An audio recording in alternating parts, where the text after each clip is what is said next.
بسم الله الرحمن الرحيم الحمد لله رب العالمين وصلى الله وسلم وبارك على نبينا محمد وعلى آله وصحبه اجمعین اما بعد. ہم لوگ منار السبیل فی شرح الدلیل پڑھ رہے تھے.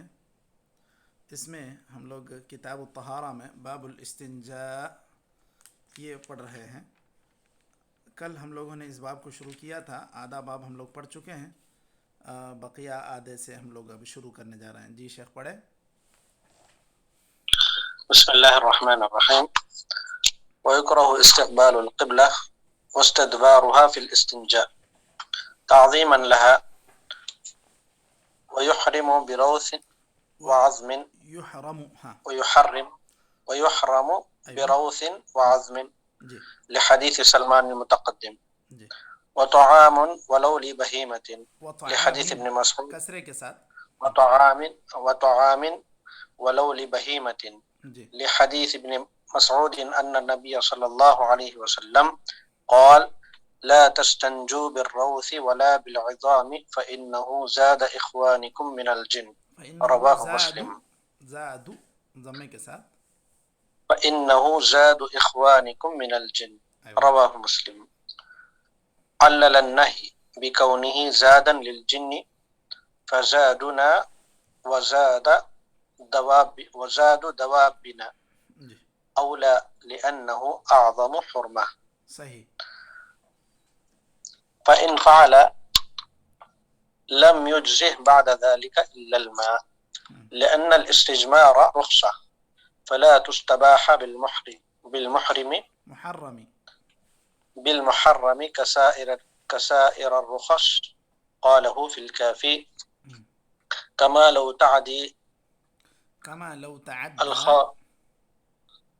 تعدى الخارج موضع الخارج كما لو تعدى الخارج موضع العادة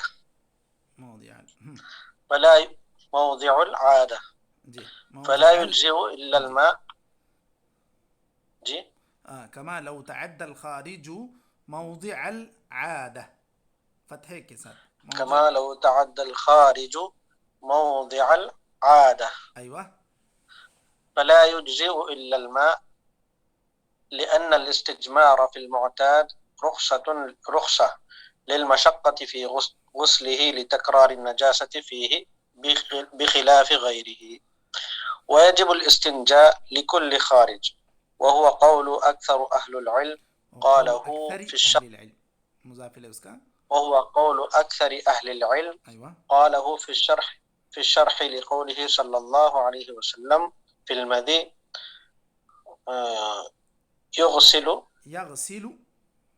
يغسل ذكره ويتوضأ.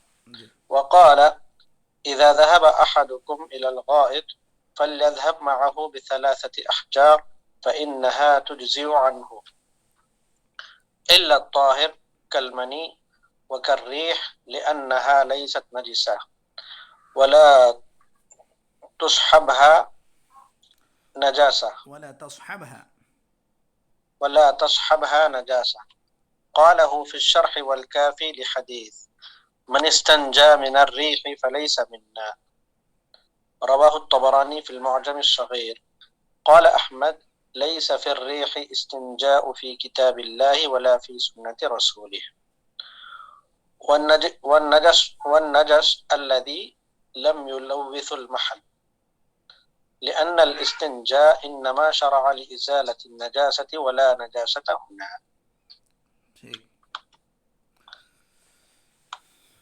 جی آگے پڑھیں شیخ.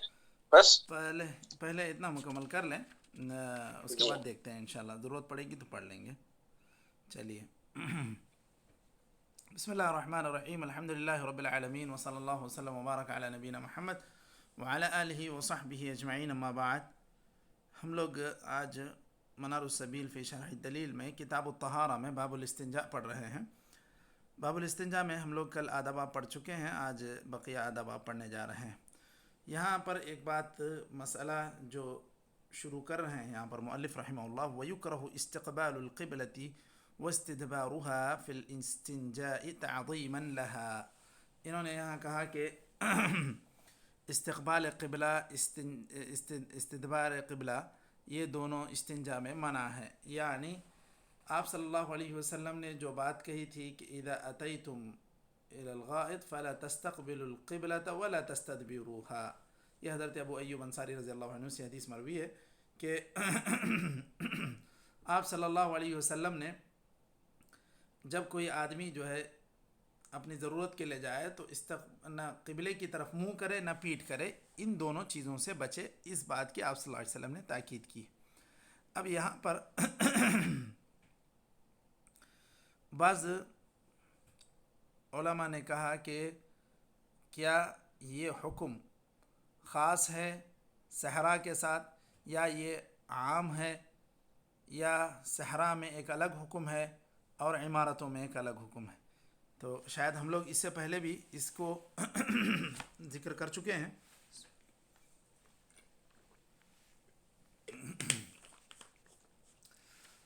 تو استنجا اگر کوئی آدمی عمارت کے اندر کرتا ہے تو اس کے لیے الگ حکم جو کہا گیا تھا اس کے لیے کوئی ذہن میں آپ کے دلیل اس وقت ہے؟ شاید ہم لوگ اس سے پہلے کہیں ذکر کر چکے ہیں. جی مشائخ. شیخ میں آپ کا سوال سنا نہیں شیخ، ہمارے امام صاحب بیچ میں آ گئے تھے، ماشاءاللہ تلاوت پورا سنے علیم صاحب کی، وہ جو ہے نا خوش ہو کے گئے. ماشاء اللہ ماشاء اللہ. چلیے ٹھیک. جی جی جی تو جی. اس وقت میں سوال جی سوال میں یہ کر رہا تھا کہ صحرا میں اگر کوئی انسان استنجا کرتا ہے تو کیا اس کے لیے کوئی الگ حکم ہے؟ پھر عمارت میں کوئی استنجا کرتا ہے تو اس کے لیے الگ حکم ہے. اس کے لیے کوئی دلیل آپ لوگوں کے ذہن میں آ رہی ہے اس وقت؟ کیونکہ شاید ہم لوگ اس کا تذکرہ کر چکے ہیں اس سے پہلے کہ جی جی جی جی اللہ کے نبی ایک بار کسی گھر میں کر رہے تھے تو حضرت عمر رضی اللہ عنہ چھت کے اوپر سے دیکھ لیے تھے اللہ کے نبی کو. تو پھر جو ہے نا اس کی شرح میں ایک ہے کہ اگر چھت کے اندر یعنی چار دیواری کے اندر ہے تو قبلے کی طرف بھی ہو سکتا ہے بول کر. ٹھیک ہے. یہ بالکل یہی حدیث ہے، بس اس میں شاید بات مزید واضح میں یہ کر دوں کہ وہ حضرت ابن عمر تھے جو حضرت حفصہ رضی اللہ عنہا کے گھر پر چڑھے تھے. وہ کہتے ہیں رقیت بیت حفصہ فرأیت النبی صلی اللہ علیہ وسلم یقضی حاجتہ مستقبل الشام مستدبر الکعبہ. آپ صلی اللہ علیہ وسلم نے کعبے کی جانب پیٹھ کی ہوئی تھی، شام کی جانب رخ کیا ہوا تھا، اور آپ صلی اللہ علیہ وسلم وہاں گویا کہ اپنی ضرورت پوری کر رہے تھے. یہ بات حضرت ابن عمر رضی اللہ عنہما نے دیکھی. اور عموماً جو ضرورت پوری کرنے کی بات ہے، آپ صلی اللہ علیہ وسلم کا معمول یہ تھا کہ جب آپ صلی اللہ علیہ وسلم براز کے لیے جاتے تھے، پاخانے کے لیے جاتے تھے تو بہت دور جایا کرتے تھے، اور اگر کیا کہتے ہیں کہ صرف پیشاب کرنا ہوتا تو آپ صلی اللہ علیہ وسلم کہیں قریبی جگہ میں کر لیتے. ایک اور حدیث کہ ایک صحابی نے آپ صلی اللہ علیہ وسلم کو سلام کیا، آپ صلی اللہ علیہ وسلم استنجا کر رہے تھے تو آپ صلی اللہ علیہ وسلم نے اس وقت جواب نہیں دیا، بعد میں جواب دیا. تو ان چیزوں سے پتہ چلتا ہے کہ جب اگر آپ صلی اللہ علیہ وسلم کو پیشاب سے فارغ ہونا ہوتا تو کہیں قریبی جگہ میں بھی اس ضرورت کو پورا کر لیتے تھے، اور اگر آپ کو پاخانے کے لیے جانا پڑتا تو بہت دور جایا کرتے تھے. کان نبی صلی اللہ علیہ وسلم اذا اراد الخلاء ابعد فی المذهب بول کر کہ آپ صلی اللہ علیہ وسلم کو جب بیت الخلاء جانے کا ارادہ ہوتا تو بہت دور جایا کرتے تھے. یہ اس سے بات سمجھ میں آتی ہے کہ آپ صلی اللہ علیہ وسلم کو حضرت ابن عمر نے جو حضرت حفصہ اپنی بہن کے گھر پر دیکھا تو اس وقت آپ صلی اللہ علیہ وسلم کو قضاء حاجت کرتے ہوئے دیکھا، تو اسی لیے انہوں نے یہ بات ذکر کی.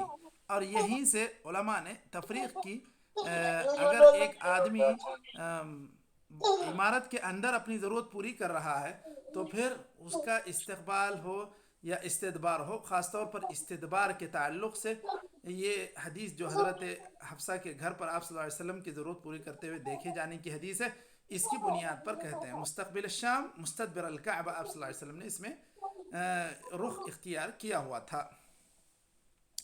شیخ الاسلام ابن تیمیہ وغیرہ نے کہا کہ صحیح بات اور صحیح طریقہ یہ ہے کہ نہ صحرا میں اور نہ عمارتوں میں انسانوں کو استقبال قبلہ یا استدبار قبلہ کرنا چاہیے، بلکہ دونوں ہی چیزوں سے دونوں ہی جگہوں میں بچنا چاہیے، چاہے آپ صحرا میں اپنی ضرورت پوری کر رہے ہوں یا عمارت میں کر رہے ہوں، کیونکہ اگر صرف صحرا کی بات آتی ہے تو جو آدمی صحرا میں کر رہا ہے برابر اس کے اور کعبے کے درمیان تو کافی کچھ چیزیں ہوں گی، جو لوگ دور دور بیٹھے ہیں درمیان میں کچھ درخت ہیں، عمارتیں ہیں، پہاڑ ہیں، اور بھی پتہ نہیں کوئی نہ کوئی چیز تو حائل ہے ہی ہے، براہ راست وہ کعبے کو دیکھ تو نہیں رہا ہے۔ تو اس طرح شیخ الاسلام ابن تیمیہ کا کہنا ہے کہ آدمی کو چاہے صحرا میں ہو چاہے گھر میں ہو، اس بات کا اہتمام، اس بات کا خیال کرنا چاہیے کہ وہ دونوں ہی چیزوں سے دونوں ہی جگہوں میں بچے، نہ استقبال کرے نہ استدبار کرے، نہ صحرا میں اور نہ گھروں میں۔ بس دیگر بعض علماء نے حضرت حفصہ کے گھر پر جو حضرت ابن عمر نے کیفیت دیکھی اس کی بنیاد پر یہ بات کہی کہ عمارتوں کے اندر اگر اس کا ارتکاب انسان کرتا ہے تو پھر وہ زیادہ مستقبح نہیں ہے یا وہ زیادہ بری بات نہیں ہے۔ چلیے اس کے بعد یہاں پر جو بات کہی جا رہی ہے وَيَحْرُمُ، تو جو بات میں نے راجح کہی کہ زیادہ بہتر یہی ہے کہ انسان ہر دو جگہوں میں دونوں چیزوں سے بچنے کی کوشش کرے، یہی امام ابن تیمیہ اور امام ابن قیم کا مسلک ہے۔ وَيَحْرُمُ بِرَوْثٍ وَعَظْمٍ، استنجا کرنا گوبر سے یا پھر ہڈی سے یہ بھی منع ہے، کیوں؟ حضرت سلمان فارسی کی جو حدیث ہے اس سے پتہ چلتا ہے۔ وہ روث سے اس لیے کہ وہ خود ایک گندی چیز ہے اور وہ ایک جانور کا گوبر ہے، وعظم، اور عظم اس لیے کہ وہ آپ صلی اللہ علیہ وسلم نے کہا کہ اس پر ان جنوں کے لیے غذا نصیب ہوگی، کھانا نصیب ہوگا، تو اس کو گندا کرنا یہ صحیح نہیں ہے۔ اور اسی طرح وَطَعَامٍ وَلَوْ لِبَهِيمَةٍ، نہ آدمی کھانے کی چیز سے استنجا کر سکتا ہے اور نہ جانوروں کے کھانے کی جو چیز ہے، گھاس واس ہے، جو ہری گھاس واس ہے، اگر آدمی اس کو گندا کر دے گا تو وہ جانوروں کی غذا کو گویا کہ اس نے گندا کر دیا۔ اگر خود انسانی غذا سے اس طرح کی کوئی بات کرتا ہے تو وہ یہ بھی منع ہے۔ تو یہ دونوں ہی حرام ہیں، روث سے ہو یا عظم سے ہو۔ اور اسی طرح انسانوں کے کھانے کا ہو، انسانوں کے کھانے سے ہو یا جانوروں چوپایوں کی گھاس پھوس سے ہو۔ کیوں؟ اس لیے کہ حضرت ابن مسعود رضی اللہ عنہ کی جو حدیث ہے لا تستنجوا بالروث ولا بالعظام فانه زاد اخوانکم من الجن، یہ جو ہڈیاں ہیں یہ جنوں کی غذا ہے، صحیح مسلم کی حدیث ہے۔ اس کی وجہ یہ بتلائی کہ وہ جنوں کی غذا ہے۔ وزاد دوابنا اولا لانه اعظم حرمہ، جب جنوں کی غذا ہڈی ہے تو اس سے ہم بچ رہے ہیں، تو پھر جو ہمارے جانور ہیں، ہمارے چوپائے جو ہیں، ان کی غذا کو بھی گندا کرنا اس سے زیادہ اہم ہے کہ انسان جو ہے اس کا بھی خیال کرے اور اس کو بھی گندا نہ کرے۔ فَإِن فَعَلَ لَمْ يُجْزِهِ بَعْدَ ذَلِكَ إِلَّا الْمَاء، اگر کسی نے ایسا کر لیا، کسی کھانے پینے کی چیز سے استنجا کر لیا تو یہ اس کو پاکی حاصل نہیں ہوگی۔ کیوں؟ اس لیے کہ استجمار جو ہے یہ رخصت ہے اور اس رخصت میں محرم چیز کو استعمال نہیں کیا جائے گا، جیسے کہ دیگر رخصتوں میں یہ بات بتائی گئی کہ آدمی کو رخصت اللہ تعالیٰ نے اگر رکھی ہے تو اس میں وہ کوئی حرام کام کے لیے بھی اس رخصت کا استعمال نہیں کرے گا۔ اسی لیے یہ بحث چلتی ہے کہ اگر کوئی انسان گناہ کرنے کے لیے جا رہا ہے یا گناہ کر کے آ رہا ہے، وہ سفر کر رہا ہے، تو وہ آدمی رخصت سے فائدہ اٹھائے گا کہ نہیں اٹھائے گا، نماز قصر کرے گا کہ نہیں کرے گا۔ تو یہ جو آدمی گناہ کر رہا ہے اس کو رخصت کا فائدہ حاصل نہیں ہوگا۔ اسی طرح یہ جو استجمار ہے یہ رخصت ہے اللہ تعالیٰ کی طرف سے، اور یہ ایک کھانے کی چیز جو حرمت والی چیز ہے، اس سے اگر کوئی آدمی اس طرح کی حرکت کرتا ہے تو پھر اس کو یہ نہیں کہا جائے گا کہ تمہارا استنجا ہو گیا یا تمہاری پاکی حاصل ہو گئی. تم اگر ایسا کرو گے تو پھر تمہیں پانی ہی تلاش کر کے اپنی پاکی حاصل کرنی پڑے گی. اس کی مثال وہ کیسے دی ہیں؟ کما لو تعد الخارج موضع العادہ.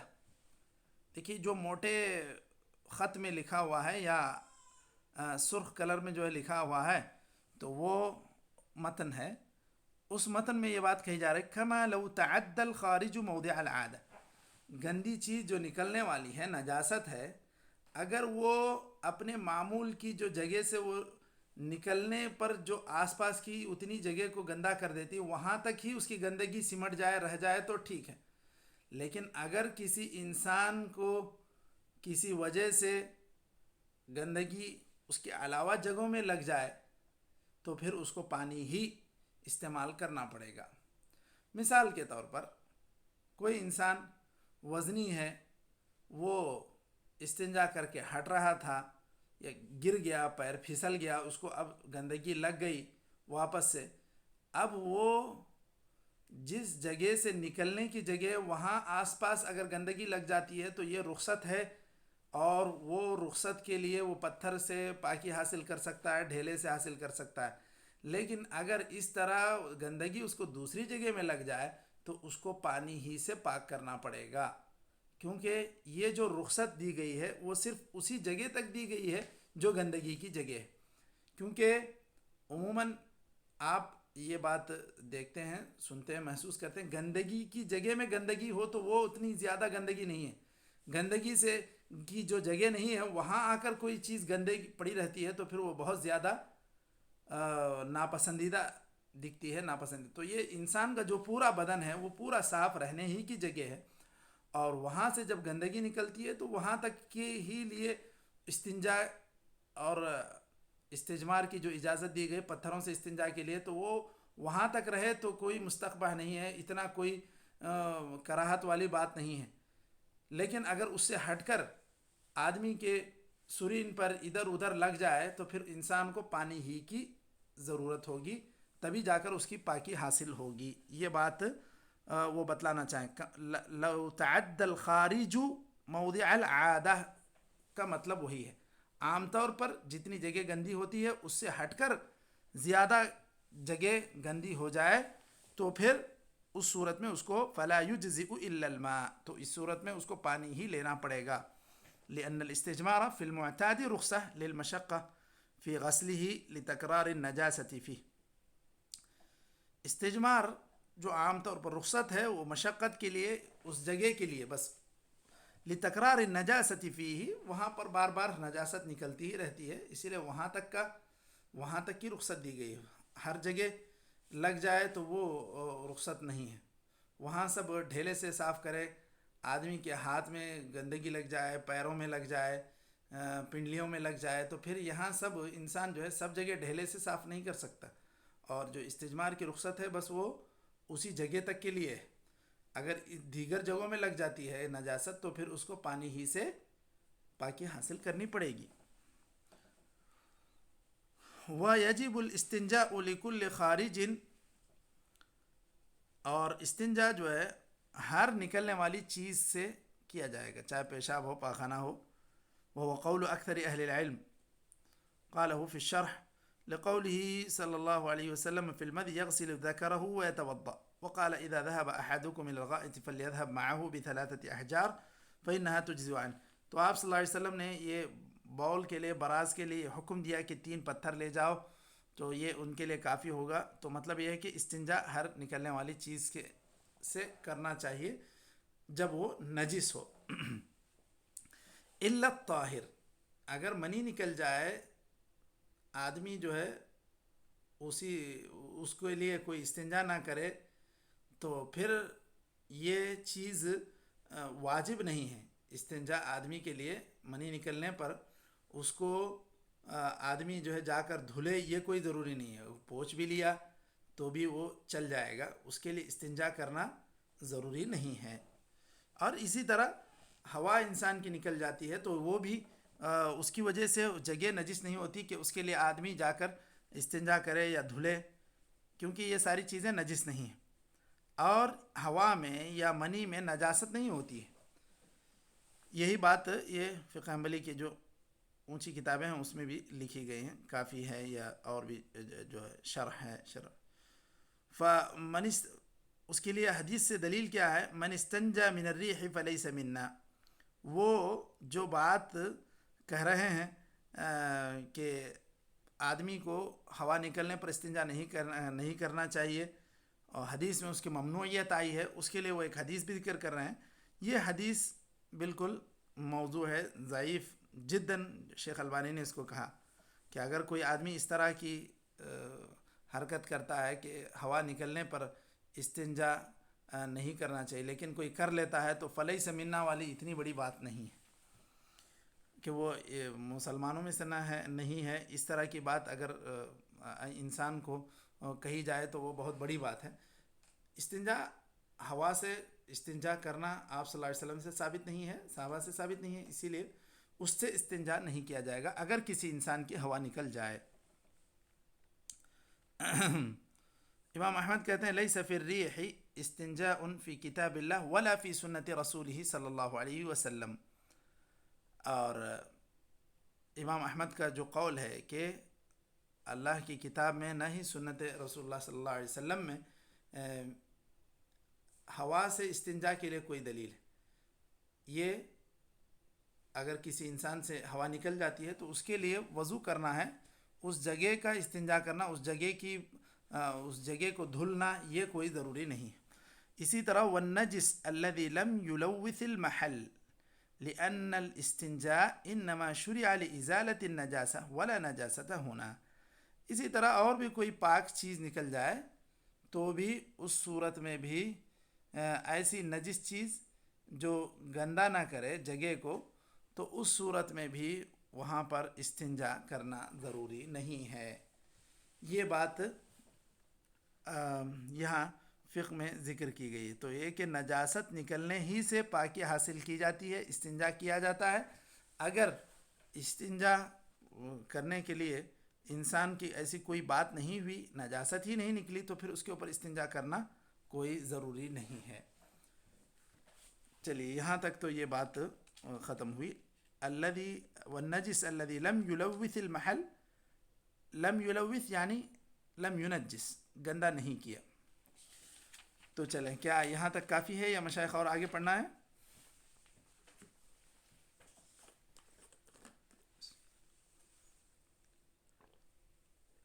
یہ بس کریں آپ انشاءاللہ. چلیے نكتفي بهذا القدر شيخ. طيب إن شاء الله نكتفي بهذا القدر، وصلى الله وسلم وبارك على نبينا محمد وعلى آله وصحبه أجمعين. السلام عليكم.